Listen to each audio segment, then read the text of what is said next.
Assalamualaikum warahmatullahi wabarakatuh. Selamat sore semua. Selamat sore. Saya Haikal, bersama saya di sini sudah hadir Dr. Bintoro Adi Saputro. Selamat sore, Dokter. Selamat sore. Bagaimana kabarnya, Dokter? Alhamdulillah baik. Haikal gimana? Oh iya, baik juga, alhamdulillah. Terima kasih Dr. Bintoro untuk kesediaan waktunya bisa hadir bersama kita di sini TBM Vertex untuk membahas topik tentang COVID-19. Oke. Jadi sebelumnya dari TBM Vertex sudah mengumpulkan pertanyaan dari pengikut di Instagram TBM Vertex dan kita akan bahas, dijawab langsung oleh Dr. Bintoro. Tapi sebelum itu, Dr. Bintoro, tolong berikan kita dasar pengetahuan tentang COVID-19 itu apa sih, Dokter? Oke, sebelumnya perkenalkan saya Bintoro Adi Saputro. Kebetulan saya juga senior di Vertex Angkatan 8. Selamat siang, selamat sore buat teman-teman semua, dulur-dulur Vertex dimanapun yang berada. Saya sekarang dokter umum dan bekerja di salah satu rumah sakit swasta di Jember. Untuk COVID-19, jadi COVID-19 ini memang penyakit yang benar-benar lagi hits banget ya, lagi hits dan penyebarannya sangat luar biasa hebat. Jadi COVID-19 atau kepanjangannya adalah Coronavirus Disease 19. Itu adalah suatu penyakit yang disebabkan oleh virus. Jenis virusnya itu adalah coronavirus. Khususnya kalau COVID-19 itu penyebabnya adalah Severe Acute Respiratory Syndrome Coronavirus 2 atau SARS-CoV-2. Dan COVID-19 itu adalah suatu penyakitnya. Kalau virusnya namanya SARS-CoV-2 tadi. Gejalanya apa? Gejalanya itu adalah gejala infeksi saluran pernapasan atas akut sampai dia bisa jadi pneumonia atau yang berat gitu. Bisa dimulai dengan demam biasa lebih dari 38 derajat Celcius, ada batuk kering, ada nyeri tenggorokan, pilek, sampai pada akhirnya sesak, bisa sampai gagal nafas. Itu untuk gejalanya. Untuk coronavirusnya sendiri, ini sebenarnya coronavirus ini kan sebenarnya sama kayak dulu itu pernah di sebelum tahun 2002 itu ada namanya penyakit SARS, itu juga wabah juga. Yang tahun 2012 itu ada MERS, Middle East Respiratory Syndrome. Itu tidak separah sekarang penyebarannya, tapi kalau tingkat kematiannya itu lebih banyak yang MERS sebenarnya. Cuma untuk penyebarannya sporadiknya lebih sporadik yang COVID-19 ini. Jadi COVID-19 ini, coronavirus ini punya beberapa lapisan, dan yang paling atas dia ada namanya itu glikoprotein S, protein S. Dia fungsinya untuk menempel di inang tempat dia untuk bereplikasi. Dia ada itu, dia akhirnya bisa infeksi ke tubuh manusia. Awalnya virus ini memang zoonosis, artinya adalah dari hewan ke hewan, tapi lambat laun setelah penelitian akhirnya ternyata dia bisa super spreader dari hewan ke manusia. Super spreader itu bisa satu orang menginfeksi sampai 3, bisa 1 sampai 10 orang. Luar biasa dari coronavirus ini. Wah, ya, terima kasih penjelasan Dr. Bintoro, sangat besar sekali ternyata ya dampak dari COVID-19.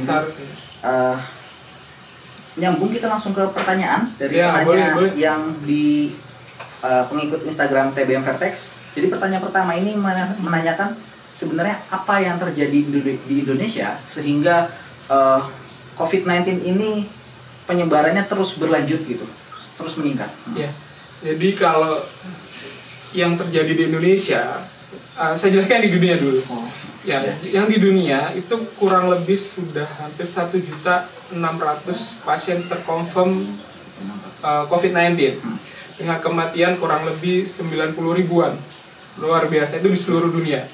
Di Indonesia sebenarnya ada di aplikasi chatting, pasti yang punya di salah satu aplikasi chatting. Terus setiap hari dia akan mengupdate jumlah confirm COVID-19 dan angka kematian dan kesembuhannya. Setelah dari pemerintah melakukan press conference, biasanya langsung terupdate dengan sendirinya.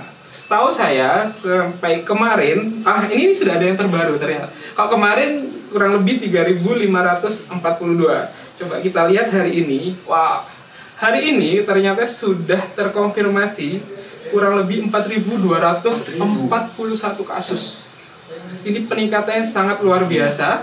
terus dengan angka kematiannya itu 373, dengan sembuhnya itu angka kesembuhannya sebesar 359. Masih sangat tinggi, dan ini akan diprediksi terus-menerus akan tetap naik sampai 2-3 bulan. Puncaknya diprediksi akan sampai bulan Juni. Bulan Juni akan terjadi kenaikan yang cukup tinggi dengan confirm positif COVID-19. Kenapa bisa terjadi? Ya, satu, mungkin ya karena kurang patuhnya, kurang disiplinnya masyarakat terhadap kasus COVID-19 ini. Jadi dari pemerintah sudah menghimbau untuk tetap jaga jarak, di rumah aja, melakukan pola hidup bersih dan sehat. Itu wajib harus dilakukan oleh semua lini masyarakat, termasuk kita pun seperti itu. Itu yang harus benar-benar dilakukan agar kita bisa memutus rantai penyebaran COVID-19. Wah, iya. Jadi bahkan penambahan hari ini sampai positifnya sampai angka 4.000 dan berarti 700 ya kalau dari kemarin. Sekitar luar biasa per hari 700. Per hari 700 dan confirm. Itu akan terus meningkat. Akan terus meningkat prediksinya. Kalau dikaitkan dengan di Indonesia ini penanya juga menyambungkan, kan kita agama mayoritas adalah Islam dan sebentar lagi kita akan masuki bulan Ramadan. Itu kira-kira di bulan Ramadan akankah ada penurunan atau perbaikan kondisi atau tetap akan meningkat memburuk? Ya, harapannya semua berharap pasti akan terjadi penurunan confirm ya, kasus confirm dan angka kesembuhannya jauh lebih naik, angka kematian jauh lebih sudah tidak ada. Itu harapan kita bersama. Cuma secara hitungan ada beberapa dari beberapa lembaga sudah mulai menghitung kemungkinan dengan kita tidak mengikuti anjuran pemerintah dengan maksimal 2 bulan ke depan kita juga masih akan tetap kasusnya akan tetap banyak seperti itu. Bulan Ramadan berarti bulan April, kurang seminggu lagi. Hampir seminggu lebih. 10 harian. Kurang 10 hari, 10 sampai 2 minggu lah, 2 minggu. Harapan semoga kita berharap semoga ini semua cepat selesai, cepat berakhir biar kita juga tidak khawatir. Tapi pesan saya satu, ikuti aturan, ikuti himbauan pemerintah. Kalau ingin kasus ini, penyakit ini penyebarannya cepat berhenti dan kita bisa hidup seperti sedia kala. Oh ya, baik. Oke, itu ya. Jadi kita harus ikuti himbauan dari pemerintah kalau kita ingin secepatnya supaya Ramadan ini bisa kondisinya membaik. Terima kasih Dr. Bintoro untuk jawabannya. Pertanyaan selanjutnya dari penanya selanjutnya. Ini menanyakan tentang apa sih karakteristik dari virus COVID-19 ini. Penanya mengaitkan dengan apakah ada hubungannya dengan di Indonesia yang beriklim tropis dan apakah benar ini menyebar melalui udara dan bertahan sampai berapa lama di udara kalau memang itu benar? Ya, untuk penyebarannya, jadi memang banyak asumsi yang terakhir itu banyak asumsi sekali yang menyatakan penyebaran COVID-19 ini adalah melalui airborne atau udara. Bisa saya jelaskan bahwa itu tidak sepenuhnya benar. Penyebaran utama dari COVID-19 itu melalui droplet. Apa itu droplet? Droplet itu merupakan partikel kecil yang berisi air yang diproduksi oleh lendir di saluran nafas, bisa air liur, bisa dengan cara bersin. Terus ukurannya adalah 5-10 mikrometer, lebih dari 5 mikrometer seperti itu. Dan kalau airborne ini dia bisa airborne. Perlu dicatat, dia bisa airborne jika hanya terjadi di kondisi-kondisi fasilitas kesehatan yang melakukan tindakan langsung di daerah mulut dan menghasilkan aerosol. Tapi kalau selain itu tidak bisa. Itu di WHO sudah jelas. Jadi di WHO sudah jelas, jangan disangkut-pautkan, akhirnya jangan bikin hoax kalau ini penyebaran lewat airborne. Oke, airborne, tapi di fasilitas kesehatan yang melakukan tindakan yang akan menghasilkan aerosol. Kalau tidak, penularan utama adalah dengan droplet. Yang kedua bisa dengan kontak tidak langsung ataupun kontak langsung dengan pasien terkonfirm positif. Kalau kontak tidak langsung maksudnya apa? kontak tidak langsung itu maksudnya adalah ketika pasien confirm positif itu batuk atau bersin dan akhirnya dropletnya nempel di meja, terus kita pegang, terus kita makan tanpa kita cuci tangan, ya otomatis akan terjadi atau kita bisa terinfeksi COVID-19. Itu yang pertama. Terus ada pertanyaan tadi tentang iklim tropis ya. Jadi kalau kita bicara dengan iklim tropis itu kan cenderung kelembapannya tinggi dengan panas ya. Oke, dengan panas.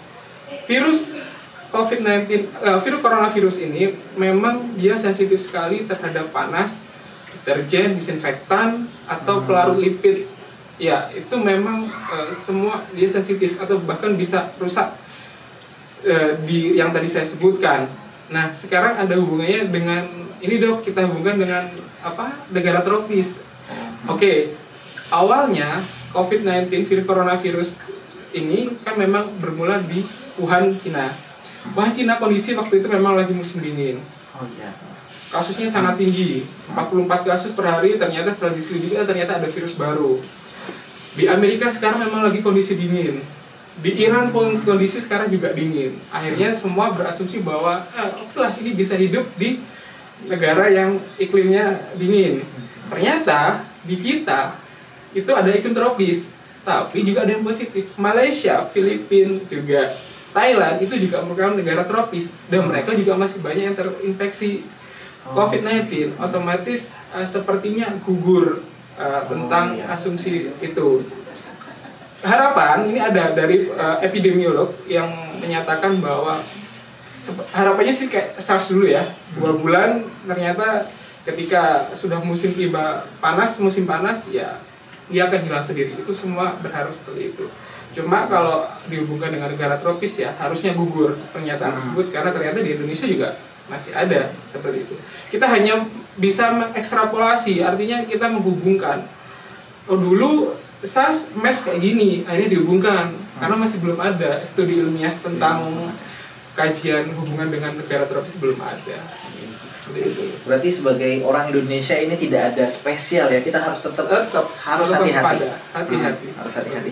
Nah, tadi Dr. Bintoro mengatakan bahwa ini kalau di masyarakat umum penyebarannya melalui droplet, dan salah satu himbauan pemerintah dalam mencegahnya adalah masyarakat menggunakan masker. Dan masker sekarang pemerintah sudah memberikan himbauan arahan bahwa untuk masyarakat menggunakan masker yang kain. Dan berkaitan dengan masker kain ini banyak modelnya, banyak modifikasinya. Kira-kira itu sebenarnya pengaruh atau tidak? Kita model segala macam gitu. Jadi himbauan oleh Satgas Percepatan Penanganan COVID-19 ini memang disarankan, ini berdasarkan WHO ya, berdasarkan WHO, masyarakat umum itu adalah menggunakan masker kain atau masker non medis ya. Himbauannya sih masker kainnya itu masker kain 3 lapis, terserah apapun, modifikasinya model apapun terserah. Yang penting penggunaannya benar, Haikal. Yang penting itu.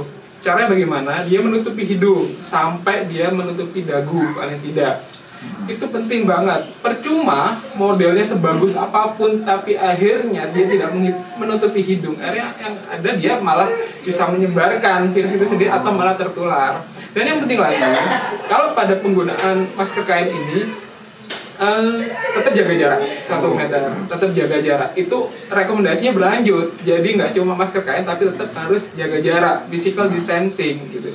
Jadi nggak hanya pakai masker kain terus harus dengan physical distancing. Dan himbauan buat masyarakat semuanya, untuk masyarakat yang tidak bekerja di fasilitas kesehatan, jangan menggunakan masker medis. Karena apa? Karena kita yang bekerja di fasilitas kesehatan baik tingkat pertama, primer atau sekunder, bahkan di tingkat tersier pun, rujukan utama pun kita sekarang lagi kondisinya memang kurang sekali alat pelindung diri, masker. Ya meskipun ada, ya masih ada, stok ada. Cuma kalau ternyata ini kasusnya naik dan teman-teman semua menggunakan masker medis, ya nantinya akan kasihan tenaga medis. Akhirnya malah bisa beresiko jauh lebih daripada yang saat ini terjadi. Oke, benar-benar. Jadi untuk masker 3 lapis dan perhatikan cara penggunaannya. Betul. Nah, itu ya. Oke, pertanyaan selanjutnya, Dr. Bintoro, ini berkaitan dengan vaksin. Ya. Nah, di media massa sudah banyak berita tentang dunia internasional ini sudah mulai mengembangkan vaksin. Apa perkembangan progres terakhir dari pengembangan vaksin ini dan bisa nggak ini jadi solusi untuk kondisi sekarang? Iya. Jadi kalau vaksin, memang kan kemarin sempat ada ya di Institusi Kesehatan Nasional di Amerika, dia kok melakukan press conference kalau dia sudah mulai menemukan vaksin coronavirus ini. Sebenarnya vaksin ini memang dari WHO pun belum publikasi vaksin yang benar atau vaksin yang ada itu seperti apa gitu. Jadi sampai sekarang pun bisa saya katakan bahwa ini belum ada vaksinnya seperti itu. Sedang diteliti ya, proses penelitian iya. Cuma perlu diperhatikan, perlu diingat, penelitian penggunaan vaksin itu tidak dalam waktu 1-2 bulan. 1-2 bulan, 3 bulan tidak bisa. Katakanlah yang kemarin di Amerika itu dia sudah berhasil, dia harus diuji coba lagi. Diuji coba lagi selama 12-18 bulan atau 1 tahun sampai 1,5 tahun. Masa iya ini sampai berlama-lama sampai 1 tahun? Kayaknya sepertinya harapannya tidak. Jadi kalau untuk saat ini untuk mengatasi pandemi sepertinya ya semoga ada. Tapi kalau yang disampaikan di berita nasional itu sepertinya memang belum ada sampai saat ini, dan kalaupun ada masih harus ada penelitian lebih lanjut dan tidak dalam waktu dekat. Mungkin nantinya setelah pandemi ini berakhir dan sudah bisa ditemukan atau bisa dipakai, bisa digunakan, ya, alhamdulillah, syukur-syukur. Jadi nantinya kalau sudah ada reinfeksi lagi, kasus yang lebih hebat lagi, setidaknya kita sudah punya vaksin dan tubuh kita sudah punya antibodi untuk melawan virus itu gitu. Wah, jelas penjelasan dari Dr. Bintoro sangat jelas. Nah, ini pertanyaan yang tidak kalah menarik, Dr. Bintoro. Jadi penanya ini punya kasus pasien di salah satu rumah sakit di luar Jember yang datang dengan foto toraksnya menunjukkan gambaran bronchopneumonia. Lalu saat itu juga tindakannya adalah diberi label sebagai PDP dan langsung rawat inap. Penanya di sini mengatakan bahwa mengalami dilema. Jika hal ini dilakukan secara hal baik, ini merupakan hal yang bagus karena mengedepankan prinsip kehati-hatian yang tinggi. Tapi tentu memikirkan juga dalam jangka waktu lama, mengkhawatirkan kapasitas rumah sakit nanti akan membludak. Bagaimana kira-kira tanggapan dari Dr. Bintoro, dan ada nggak ini sebenarnya protokol yang tetap yang harus diikuti oleh rumah sakit mengenai hal ini? Ya, pertanyaannya memang bagus sih menurut saya, karena ini memang sesuai dengan yang saya alami setiap hari ya. Jadi sesuai dengan pedoman COVID-19 yang revisi keempat, yang sudah 4 kali revisi dalam waktu 2 minggu sampai terakhir itu bulan Maret, di akhir Maret ada protokol terbaru. Memang pada kasus-kasus saat ini, jadi kita harus tahu klasifikasi pasien itu sendiri. Kita klasifikasikan dulu ya. Kita bahas mengenai OTG, ODP, PDP, sama confirm. Oke, kita bahas dengan OTG dulu. Apa sih dok OTG itu? OTG itu adalah orang tanpa gejala. Orang yang tidak bergejala, tapi dia beresiko untuk terjadi COVID-19, positif COVID-19. Kenapa dia beresiko? Karena dia ada riwayat kontak. Jadi kalau dia orang tanpa gejala tapi dia pernah riwayat kontak dengan kasus COVID-19, dia adalah orang tanpa gejala. Jadi orang tersebut belum ada gejala. Itu OTG. Gimana kalau ODP? ODP di atasnya lagi. ODP adalah orang dengan pemantauan. Artinya apa? ODP itu adalah orang dengan gejala infeksi saluran pernafasan atas. Contohnya ada demam, ada batuk, pilek, nyeri tenggorokan, dan tidak ada penyebab-penyebab yang lainnya, dan ada dannya ya, ada 2 dan ini ya, ada 2 lanjut. Dan kalau dia berasal atau pernah mengunjungi negara yang terjangkit atau dia pernah mengunjungi wilayah transmisi lokal, nah itu baru dinamakan ODP. Bagaimana dengan PDP? PDP itu adalah orang gejala ISPA, ada demam, batuk, pilek, nyeri tenggorokan, dan sesak. Ada sesak, dan dia ada pernah ke negara terjangkit atau dia pernah mengunjungi ke wilayah dengan transmisi lokal, itu bisa sudah dikatakan PDP. Atau dia gejala ISPA aja, tapi dia sudah pernah kontak dengan orang confirm positif COVID-19, itu sudah dikatakan dia PDP. COVID-19 gimana? Kalau confirm, nggak confirm berarti dia berdasarkan gold standar pemeriksaan COVID-19, RT-PCR, itu dia sudah terbukti positif didapatkan virus coronavirus SARS-CoV-2 ini. Jadi seperti itu. Nah, bagaimana? Apakah semua PDP ataukah semua pneumonia ini dikategorikan ini PDP? Semua pneumonia saat ketika pneumonia berat ya, ketika ada kondisi pneumonia berat, dia sudah bisa saat ini dia bisa dikatakan COVID-19 PDP, dikatakan PDP jika dia ada faktor resiko itu tadi yang saya jelaskan. Jadi tetap harus ada faktor resiko. Dan apakah semua pneumonia harus dirawat inap? Tidak. Ini protokol dari pusat, jadi bukan protokol daerah per daerah, rumah sakit tidak. Seperti ini protokol dari pusat. Jadi pada pasien-pasien dengan ODP, terus OTG dan PDP ringan, jadi pneumonia yang ringan, itu harus isolasi mandiri di rumah, seperti itu. Jadi dia harus diam di rumah, tidak boleh keluar rumah, batasi bertemu dengan yang lain, sosial, physical distancing itu selama 14 hari. Kalau dia PDP-nya sedang, ternyata dia sudah mulai ada ringan, sudah mulai sesak, dan nanti sudah dinyatakan kalau ini adalah PDP dengan pneumonia sedang, itu dirawatnya di rumah sakit darurat. Di Jember di mana? Di Jember sepertinya di Jember Sport Garden. Itu. Kalau pneumonia berat itu sudah harus dirawat di rumah sakit rujukan. Betul.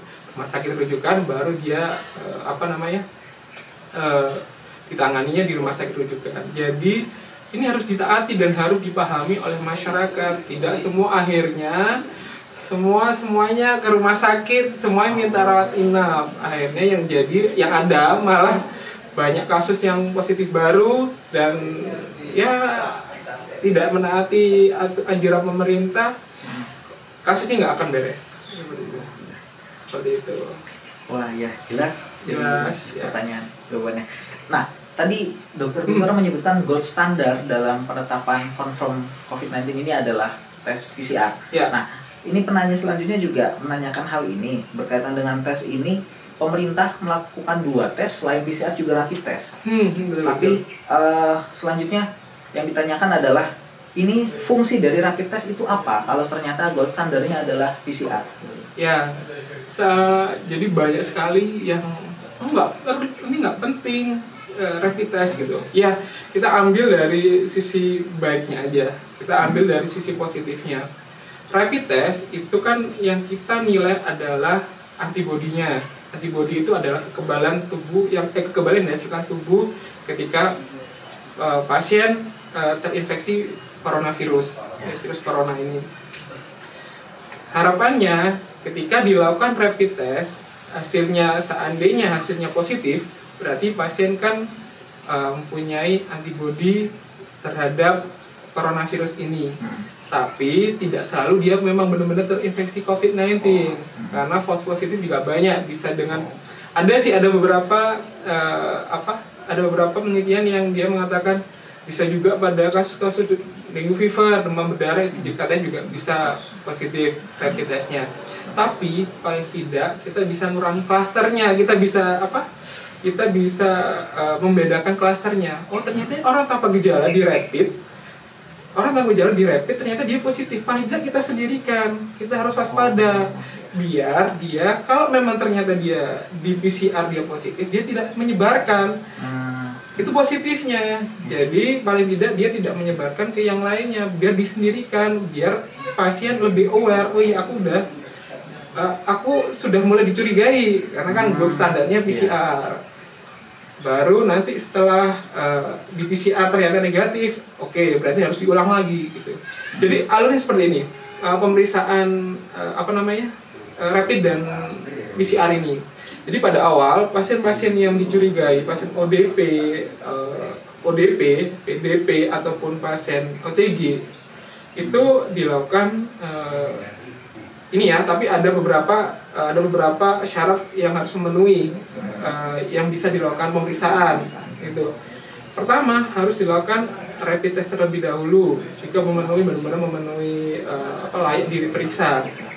Setelah dilakukan rapid, jika hasilnya dia negatif, maka dia diulang lagi hari ke-10 seperti itu. Kalau di hari ke-10 dia negatif, bisa dikatakan bahwa pasien saat ini sedang tidak terinfeksi COVID-19, sedang tidak terinfeksi coronavirus. Bukan berarti dia memang tidak bebas, tidak pasti selamanya tidak terinfeksi, bukan gitu. Tapi kalau seandainya dari rapid testnya positif, maka dia harus segera dirujuk ke rumah sakit rujukan. Untuk dilakukan apa? Untuk dilakukan RT-PCR atau real time polymer chain reaction, atau ini gold standarnya pemeriksaan molekul virusnya gitu. Kalau dia dilakukannya 2 hari berturut-turut PCR-nya ini. Jadi 2 hari berturut-turut. Kalau dalam 2 hari berturut-turut dia memang positif, gejala yang ringan, isolasi sendiri di rumah. Kalau dia sedang, harus dirujuk ke rumah sakit rujukan. Kalau gejala berat, gejala sedang, dia dirujuk ke rumah sakit darurat ya. Kalau berat di rumah sakit rujukan. Seperti itu. Jadi memang ada tahap-tahapannya untuk menentukan ini COVID-19 atau tidak. Dan ada positifnya, ada gitu. Jadi memang rapid test ini memang diperlukan untuk meningkatkan kehati-hatian. Betul.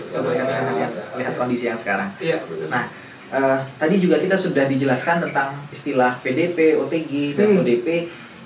Pertanyaan selanjutnya dari penanya ini menanyakan tentang bagaimana cara mengedukasi, khususnya untuk orang yang baru saja pulang dari zona merah. Ya. Terus adakah protokol yang ditetapkan untuk dengan kondisi tersebut gitu, dan sebenarnya indikasi apa saja yang dianggap penting diketahui masyarakat terhadap orang tersebut gitu? Ya, jadi kalau sesuai pedoman, lagi-lagi saya bicara sesuai pedoman, di pedoman itu dijelaskan bahwa orang-orang atau masyarakat dari daerah yang ada transmisi lokal atau ada daerah atau negara yang terjangkit coronavirus itu harusnya setelah pulang dia isolasi mandiri di rumah. Isolasi mandiri di rumah. Tapi isolasi di rumah selama berapa? Selama 14 hari. Tetap harus menjaga kewaspadaan, harus physical distancing itu harus tetap dijalankan. Nah, selanjutnya kalau seandainya dia ada gejala, maka dia nggak perlu khawatir, karena seharusnya orang-orang yang dari transmisi lokal itu sudah ada datanya gitu. Kalau kita sekarang di Jember itu kan sebelum masuk ke Jember otomatis ada posko dulu. Ada posko, nanti kita screening dia termasuk dari wilayah, dia ada daerah transmisi lokal atau tidak. Semua akan didata. Nanti semua akan dikasih kontak puskesmas terdekat. Kalau seandainya ada gejala, setiap hari puskesmas akan melakukan evaluasi gejala, bagaimana gejala, apakah ada perburukan atau tidak gitu. Itu nanti akan dievaluasi oleh fasilitas layanan tingkat 1 gitu. Ketika itu sudah dievaluasi, ternyata ada gejala, maka tidak usah khawatir, nanti akan dijemput oleh petugas kesehatan ini dengan ambulan dan dengan APD yang lengkap. Gitu, akan diperiksa lagi. Ketika dia sedang, diarahkan ke rumah sakit rujukan, rumah sakit darurat. Ketika dia berat gejalanya, ya akan langsung ke rumah sakit rujukan, seperti itu. Jadi kalau di Jember nih ya, ini menarik setelah saya baca imbauannya, kalau Anda plat, katanya sih ya, saya baca di poster-poster ya, kalau plat selain plat P, Anda ada dua pilihan, Anda balik atau Anda selain plat P ya, yang datang ke Jember, Anda balik atau Anda langsung ke Jember Sport Garden untuk dilakukan langsung isolasi. Ya, gitu. Jadi nggak usah khawatir, tapi tetap harus pada, nggak usah distigmatisasi pasien-pasien yang punya gelang kuning atau gelang merah. Bukan berarti mereka itu penyebar aib, tidak. Siapa yang ingin kena virus corona ini? Harapannya semua tidak pengen. Cuma kita harus physical distancing, jaga jarak, dan harus kasih support. Iya. Oke, jelas jawabannya. Ya. Dokter Bintara, terima kasih banyak. Nah, pertanyaan selanjutnya, ini kalau tadi kita sudah membahas tentang bagaimana orang yang diduga sakit sampai sakit, sekarang kita bahas orang yang sudah sembuh. Oh ya. Ini menanyakan, apakah orang yang sembuh dapat terinfeksi kembali? Ya, jadi memang sampai saat ini belum ada studi ilmiah lebih lanjut, belum ada pengkajian lebih lanjut, belum ada penelitian lebih lanjut, karena memang cepat sekali dan virus ini sangat baru bagi kita semua di dunia kedokteran, dunia kesehatan. Apakah bisa terinfeksi? Berapa dari yang pernah saya baca bisa terinfeksi kembali ketika sistem imunitasnya pasien ini rendah dan tidak melakukan anjuran, ya dia akan bisa terinfeksi kembali. Untuk itu penting sekali kalau seandainya sudah terinfeksi COVID-19, sudah terinfeksi coronavirus, harus tetap waspada di rumah. Waspada di rumah, harus tetap meningkatkan imunitas dengan cara apa? Dengan cara makan makanan yang bergizi, tidur istirahat yang cukup, nggak boleh stres, nggak boleh panik, dan physical distancing itu penting. Pakai masker jangan lupa. Oke, ya. Ini bisa ya. Oke, ya jelas jawabannya. Terima kasih Dr. Lintro. Pertanyaan selanjutnya nih berkaitan dengan infeksi, proses infeksi juga.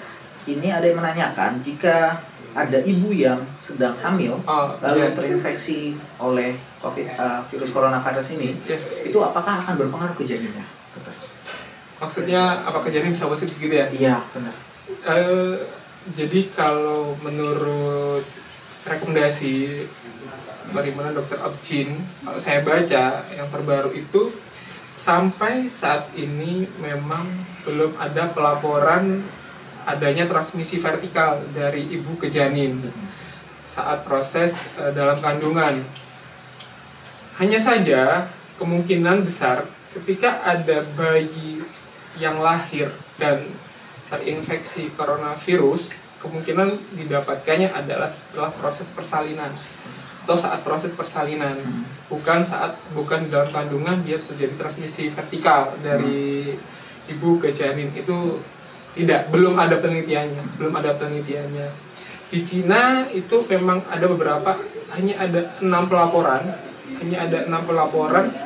yang dia belum, pasien-pasiennya, bayinya ini tidak terinfeksi coronavirus setelah lahir gitu. Ternyata kalaupun bisa, ya berarti dia kemungkinan di proses persalinannya. Makanya POGI atau Persatuan Dokter Obstetrik Ginekologi Indonesia itu di pedomannya kalau tidak salah itu ada beberapa yang harus dijelaskan. Pertama itu tentang proses persalinan. Proses persalinannya itu tidak ada indikasi harus sesar atau manual, maksudnya ya yang tanpa sesar, tidak. Semuanya itu tergantung indikasi klinis pasien. Yang kedua, jika sudah dilahirkan, ini rekomendasinya untuk perawatannya itu, jika ada isolasi, sebisa mungkin harus dilakukan di ruang isolasi gitu. Termasuk pas melahirkan pun harus di ruang isolasi. Terus yang kedua, harus dibedakan antara ibu dan anak, dipisahkan. Sampai kapan? Ini harus di KIE hati-hati, karena memang belum ada bukti ilmiah yang lebih lanjut. Cuma ini berdasarkan pengamatan di Cina, itu kurang lebih kurang lebih selama 14 hari. Dan ASI nggak apa-apa diberikan, tapi dengan cara diperah seperti itu. Ada juga yang menyampaikan bahwa kalau bisa itu dengan ASI dari ibu yang sehat terlebih dahulu seperti itu. Sampai kapan? Benar-benar sampai 2 kali si ibu ini negatif dari COVID-19, negatif dari virus corona. Jadi pertanyaannya tadi apakah ada bisa menularkan? Itu belum ada transmisi vertikal. Belum ada penelitiannya, tetapi sangat hebat saya lihat. Berarti Tangga Medis sudah bisa membuat prosedur. Iya, sudah. Ini baru sore tadi juga sepertinya sudah ada webinar dan sudah mulai disampaikan lebih lebih lanjut nantinya ke masyarakat. Sangat hebat berarti tenaga medis di Indonesia ini sangat hebat. Oke. Nah, ini kita pertanyaan yang terakhir. Dr. Bintoro, dan ini mungkin pertanyaan yang paling menarik karena pertanyaannya simpel, cuman penuh pertanyaan. Apakah virus COVID-19 ini ada kaitannya dengan virus HIV/AIDS? Iya, sebenarnya juga ini ya, ada pertanyaan ini ya, hebat. Maksudnya iya. Dari yang pernah saya pelajari, ya COVID-19 ini kan penyebabnya adalah coronavirus. Penyebabnya kan coronavirus. Kalau HIV/AIDS itu penyebabnya adalah human immune deficiency virus. Penyebabnya adalah beda. Dari struktur virusnya, mereka sama-sama ada glikoproteinnya, ada amplopnya, berenvelop itu sama. Cuma yang diserang adalah berbeda. Kalau HIV/AIDS itu yang diserang adalah sel imunitasnya. Tapi kalau COVID-19 itu yang diserang adalah di saluran pernafasan, baik mulai dari atas sampai bawah. Gejalanya pun kalau di awal-awal oke lah sama, tapi kan yang perlu diperhatikan pada fase-fase pada HIV/AIDS itu kan ada fase asimptomatik, bisa sampai beberapa tahun, sampai 15 tahun, 15 bulan sampai 15 tahun itu bisa. Tapi kan kalau pada COVID-19 itu juga tidak beda gejalanya. Gejalanya kan lebih dominan ke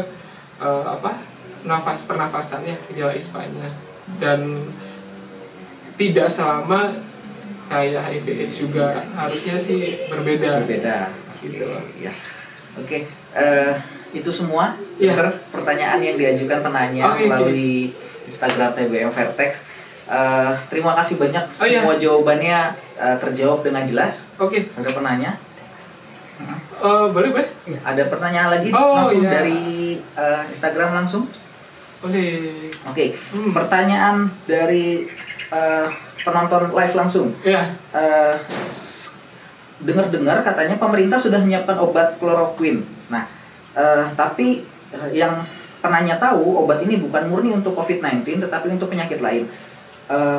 Lalu apakah obat ini emang bisa sebagai alternatif penyembuhan COVID-19 alternatif atau tidak bisa sama sekali gitu untuk obat kloroquine? Ya, jadi kan obat yang disampaikan kloroquine, ada beberapa jenis antivirus yang lain, derivat antivirus yang lain itu memang beberapa saat ini katanya ini bisa menyembuhkan dari coronavirus ini sendiri. Cuma memang yang perlu ditekankan bahwa sampai saat ini itu belum ada obat spesifik yang untuk menyembuhkan COVID-19. Beberapa ini masih adalah dari uji coba beberapa obat dari tadi termasuk kloroquine itu memang sedang diuji cobakan, dan beberapa negara kok sudah ada keberhasilan, sudah mulai terlihat keberhasilannya. Itu sedang dicobakan di Indonesia. Ada beberapa protokol yang mungkin nanti bisa di-share oleh TBM Vertex, atau kalau tidak ya bisa dibaca aja. Ini baru kemarin sebenarnya pedomannya ini ada pedoman untuk pengobatan dari COVID-19. Tapi kalau secara pasti apakah obatnya sudah jelas itu sepertinya belum. Masih belum. Ya, gitu. Oke. Berarti ini tetap harus masih banyak pertimbangannya, masih kita harus hati-hati. Harus hati-hati. Cuma memang harusnya dari pemerintah kan sudah ada juknisnya, ada pedomannya, itu sebagai acuan kita petugas medis untuk bisa melakukan terapi lebih komprehensif lagi kepada pasien-pasien COVID-19 ini. Gitu. Okay. Ada lagi? Ada lagi? Ya. Oke, ada lagi pertanyaan. Gak apa-apa, dokter. Kita tambahkan. Oke, jadi pertanyaan selanjutnya. Siapakah yang memenuhi kriteria untuk kita melakukan rapid test? Apakah OTG juga termasuk kriteria yang bisa dilakukan rapid test, gitu dokter? Iya. Jadi ada beberapa kriteria yang dilakukan pemeriksaannya. Apa pemeriksaan? Rapid test ini memang ada pemeriksaannya sangat terbatas sekali. Jadi di satu rumah sakit pun itu saya yakin jumlahnya tidak banyak. Jadi harus sesuai protokol. Memang harusnya semua ada aturannya. Pasien ODP, PDP atau pasien atau petugas, diutamakan petugas medis ya. Petugas medis yang pernah kontak erat dengan pasien. Petugas medis kan petugas medis itu juga termasuk ini ya. Dia kontak erat, dia juga OTG gitu. OTG itu bisa dilakukan rapid test. Tapi kalau untuk masyarakat itu harus diperhatikan dulu benar-benar trackingnya, benar-benar dipastikan dulu ini sudah sesuai trackingnya atau sesuai atau belum, sudah dipastikan dulu apakah ini ada indikasi kuat atau tidak. Sekarang oke lah kalau seandainya OTG bisa dilakukan rapid, harapannya nanti semua OTG, ODP, PDP itu harapannya bisa dilakukan rapid test. Cuma masalahnya kendalanya adalah alatnya sekarang terbatas. Saya yakin akhirnya semua rumah sakit, semua instansi kesehatan itu mempunyai ada kriteria-kriteria khusus yang akan dilakukan, siapa yang akan dilakukan pemeriksaan rapid test ini. Ya harapannya semua akan dilakukan pemeriksaan, karena dengan dilakukan pemeriksaan rapid test, sensitivitasnya meskipun tidak setinggi yang PCR jelas itu, tapi paling tidak dia bisa membedakan klasternya, dia positif atau negatif gitu. Oke, baik. Jadi memang rapid test karena sifatnya terbatas, terus sampai sekarang masih ada kriteria dari banyak kategori perorangan klaster itu. Yang pasti diutamakan. Yang jelas kalau saya rasa dengan keterbatasannya pasti diutamakan yang PDP. Pasti yang jelas PDP atau ODP dengan resiko itu juga sangat bisa dilakukan. Oke. Ya, baik, terima kasih dokter Bintoro untuk jawabannya. Ada lagi penanya secara langsung? Ada nih. Ada. Oke, penanya saya. Ini pertanyaan secara langsung terakhir ya. Iya. Oke. Permisi dokter, ini pertanyaannya, apakah benar perokok ini lebih mudah terkena COVID-19 dan kenapa kok bisa orang yang merokok itu lebih mudah terinfeksi? Ya, jadi kan perokok itu yang jelas adalah rokok itu kan dia menghisap zat-zat yang seharusnya tidak dibutuhkan oleh kesehatan paru-parunya. Oke, seperti itu kan. Jadi apakah pada COVID-19 ini juga bisa memperburuk? Bisa sekali gitu. Kenapa? Karena dengan perokok yang benar-benar perokok aktif yang sampai paru-parunya terjadi kerusakan, itu bisa memperparah dari COVID-19 itu, dan itu termasuk komorbidnya dari COVID-19. Jadi kalau sudah ada rokok, resiko untuk paru-parunya ada kerusakan itu sangat tinggi gitu. Jadi usahakan memang harus stop rokok kalau tidak ingin Anda terinfeksi lebih berat lagi COVID-19 ini. Oke, stop rokok selama pandemi dan selebihnya juga iya. Manfaatnya lebih sedikit daripada ininya ya, jeleknya. Jadi lebih baik stop rokok seperti itu. Oke, terima kasih Dokter Bintoro. Itu pertanyaan terakhir kita pada hari ini. Jawabannya sudah terjawab semua dari sekian banyak pertanyaan. Sebelum kita tutup, Dokter Bintoro mungkin ada penutup kepada yang menyaksikan. Oke, semuanya terima kasih sih sebelumnya udah menonton live kita di TBM FarTech ini. Mohon maaf kalau seandainya ada yang kurang berkenan atau tidak tepat, mungkin bisa disampaikan kita. Cuma titip pesan aja sih ini untuk masyarakat semuanya untuk tetap patuhi himbauan dari pemerintah. Kita harus benar-benar memutus rantai penyebaran COVID-19 ini. Garda terdepannya di rumah sakit, oke, tim medis. Tapi sebenarnya garda terdepan sebenarnya untuk melawan atau memutus rantai COVID-19 adalah masyarakat semuanya. Kalau masyarakat bisa memenuhi atau mentaati himbauan pemerintah dengan di rumah aja, physical distancing, pakai masker ketika keluar rumah, terus tidak berinteraksi dulu dengan yang lain, tidak kumpul-kumpul, terus habis itu harus benar-benar menjaga pola hidup bersih dan sehat, sering cuci tangan, karena dengan apapun, dok sekarang susah sekali sabun, nggak apa-apa sabun apapun hajar, silakan pakai sabun apapun, karena pelarut lipid, sabun, deterjen jenis apapun bisa merusak dari coronavirus itu sendiri. Jadi itu yang penting. Sama yang terakhir, saya tetap pesan jangan memberikan stigma jelek ke petugas medis yang dimanapun ada di sekitar Anda. Karena apa? Karena jika mereka bisa memilih, mereka akan memilih di rumah aja. Tapi karena ini sudah dari sumpah kita, ini sudah kewajiban kita untuk menolong sesama, untuk tidak memberikan perbedaan terhadap penyakit apapun yang harus kita tolong. Makanya ya kita berjuang mati-matian, harus tidak bertemu dengan keluarga, harus physical distancing dengan keluarga.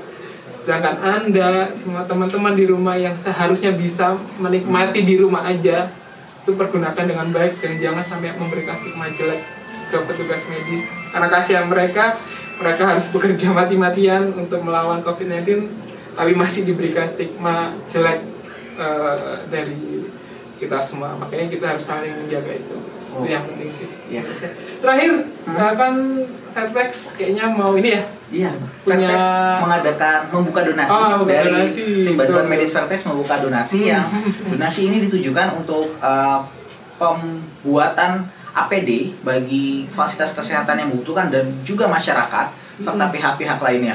Bagi yang menyaksikan sekarang bisa mengetahui informasi tentang donasi ini dengan melihat poster yang sudah disebarkan di Instagram kami di TBM Vertex. Ya, itu penting banget ya, karena 70% masker apapun itu bisa ya mengurangi resiko infeksi COVID-19. Oke, baik. Ya. Selesai sudah acara tanya jawab kita tentang COVID-19 bersama Dr. Bintoro Adi Saputro, anggota TBM Vertex angkatan 8 iya. Dan juga ketua pada tahun 2011 serta dokter yang bertugas di salah satu rumah sakit di Jember. Terima kasih Dr. Bintoro untuk waktunya. Terima kasih untuk yang sudah menyaksikan. Tetap sehat selalu. Untuk kita tutup sama-sama kita slogan jargon Vertex mungkin. Boleh. 1, 2, 3. Vertex Jaya.